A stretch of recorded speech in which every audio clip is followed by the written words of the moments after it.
Hoje é um dia que antecede a posse do novo presidente dos Estados Unidos, Joe Biden, então eu queria começar com isso, ouvir uma previsão sua aí, sucinta, né, sobre o que pode acontecer nas próximas semanas, início de governo Biden, porque aí nas próximas semanas a gente vai avaliando de acordo com o curso do governo democrata, né? Então, o que você espera para esse dia em especial da posse?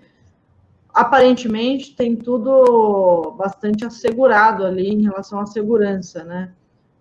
Houve ameaças dos extremistas, mas parece que tem uma operação bastante organizada para que nenhum ataque como foi o do Capitólio aconteça novamente. Então, como é que você imagina esse dia de amanhã e esse início de governo Biden? Eu acho que o Trump, ele ficou muito na defensiva, né, com os acontecimentos relativos ao Capitólio.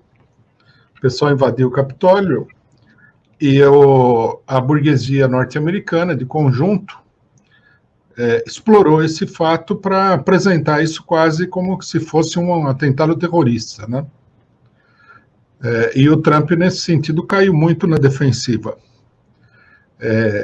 Ele, inclusive no dia, né, ele deu declarações que mostram, né, a contradição interna do movimento trumpista, que é o seguinte: ele falou, nós não podemos atacar a polícia do Capitólio, nós somos aqueles que representam a lei e a ordem. De fato, ele como ultraconservador, ele teria que representar, né? É uma ficção, isso daí é meio que um mito. Ele teria que representar a lei e a ordem, representar a polícia, as forças armadas, as forças de repressão e tudo mais. Mas acontece que o movimento dele é um movimento que engloba, né, setores de extrema-direita, amplos setores de extrema-direita. E esses setores de extrema-direita, eles não são exatamente, em sentido nenhum, defensores da lei e da ordem, né? Praticamente que é um movimento subversivo. Então, essa contradição explodiu no momento mais crítico, que era o momento em que o Trump estava tentando impugnar o reconhecimento dos resultados. A burguesia imperialista norte-americana teve a habilidade de explorar os acontecimentos, né? Alguns apontaram aquilo como uma tentativa de golpe de Estado, outros como uma tentativa de insurreição, etc. e tal, né? Eles exploraram isso daí, o Trump ficou sem argumento, né? Ficou um pouco numa situação difícil para defender as pessoas que invadiram o Capitólio, embora aquilo lá não tivesse nada de golpe de Estado, nem insurreição, nem coisa nenhuma, era um movimento normal. Mas eles souberam explorar e colocaram o Trump contra a parede. Bom, o efeito disso daí nós estamos vendo, né? Há toda uma onda muito forte direitista para se opor a movimentos radicais, extremistas, para transformar esses movimentos em terrorismo, etc. e tal. Uma coisa muito negativa nesse sentido.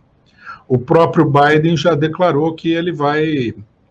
Não é que ele vai, né?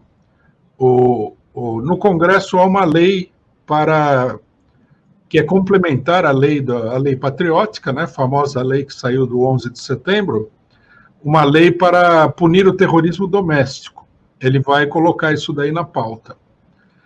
Nesse sentido, o governo Biden, né, ele começa também com essas contradições, onde ele é obrigado a dar uma no cravo e outra na ferradura. Ele já anunciou um auxílio, né, de emergência para a população. Isso aí mostra que a burguesia imperialista norte-americana está muito temerosa da possibilidade de levantes populares, né? A situação nos Estados Unidos é muito crítica nesse sentido, tanto de esquerda como de direita. Não é que eles tenham medo só da direita, não. Acho que eles têm mais medo da esquerda, inclusive.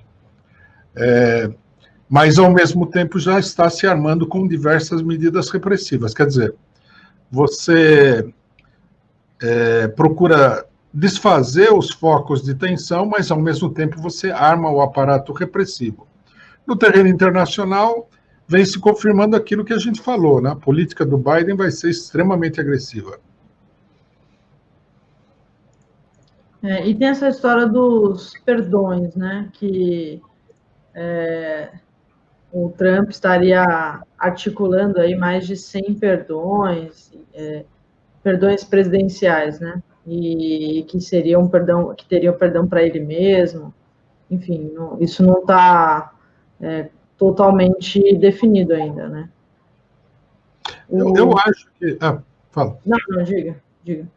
Não, eu acho que nos Estados Unidos vai se iniciar uma etapa de caça às bruxas aí muito forte, né? Os acontecimentos todos indicam isso, e as pessoas mais abalizadas da política norte-americana, gente que está nessa área de defesa dos direitos civis e tudo mais, já está prevendo que a coisa vai ser feia, né? Não é que vai ser. Na realidade, a gente não vê muita notícia aqui, mas se você acompanha a imprensa, principalmente uma imprensa menor, né? Porque a grande imprensa não fala muita coisa. Nos Estados Unidos, você vai ver que depois dos acontecimentos com os negros norte-americanos, houve uma verdadeira, como é que se diz? Houve um verdadeiro expurgo nas redes sociais, prisão de centenas de ativistas, tem gente sendo submetida a penas muito duras e tudo mais. Quer dizer, o caso do Trump, ele vem jogar lenha na fogueira de uma situação que já estava criada. Então, eu acho que vai haver uma perseguição muito grande. Eu acho que quem tentar aí no próximo período protestar de uma maneira um pouco mais enérgica, usar de violência, como aconteceu com os negros, queimaram delegacias e tudo mais, o pessoal vai sentir o peso da repressão. E, logicamente, que o Trump vai procurar evitar que os seus seguidores, aí, os seus partidários sofram isso daí com esse perdão antecipado. Eu, pessoalmente, não dou muito valor nisso daí, porque eu acho que tudo isso vai ser revertido. Eu acho que o Trump vai ser objeto de perseguição também. O pessoal está assustado com a situação. A situação nos Estados Unidos é muito crítica. A burguesia está assustada e ela vai partir para a repressão mesmo.